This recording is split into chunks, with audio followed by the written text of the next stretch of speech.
Tutuzela is a Xhosa word which means comfort, and it is a developmental model that was formulated in South Africa by South Africans, chiefly led by an individual by the name of Sis Toko Majokwena. And she's actually a special advocate, Toko Majokwena, and really brings together a number of government departments under one roof. It's really groundbreaking in terms of intersectoral collaboration between departments. And who do you ask is in charge at the centers? Well, the patient is in charge, because what happens is these government departments, who are the Department of Health, the police, the criminal justice system, and various NGOs, they all come around the survivor to try to assist when an individual has been violated in that way.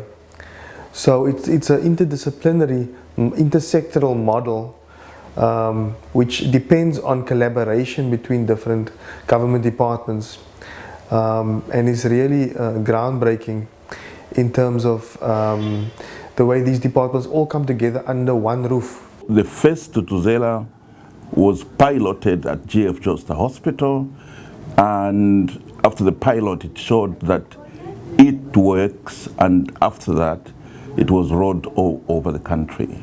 At Yost, the hospital is placed on the Cape Flats, and we all know that in the Cape Flats there's very high use of drugs, and there's very high crime levels, and generally the burden of disease is very high.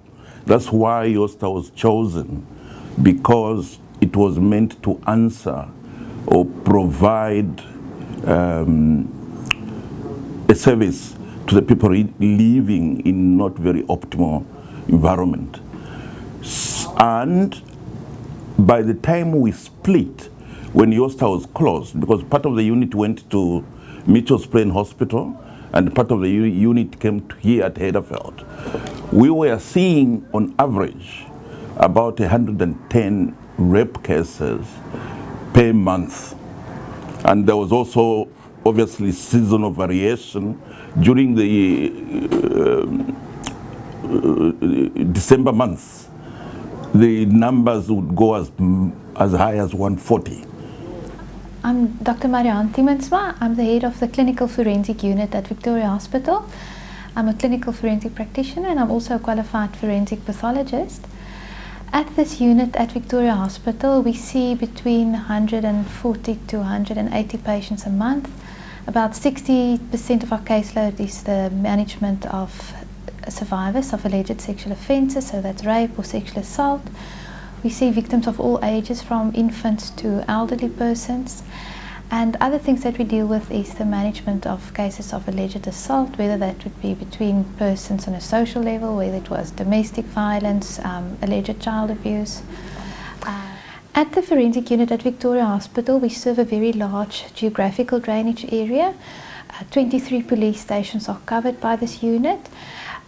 These police stations don't each have their own designated FCS unit, which is a specialized unit of the police who deal with these cases, but a couple of stations will fall under one FCS unit. So the FCS unit stands for Family Violence, Child Abuse, Sexual Violence Unit. So these are specialized detectives. And the units that we assist here is Muizenberg FCS, Wynberg FCS, Milnerton FCS, and Cape Town FCS.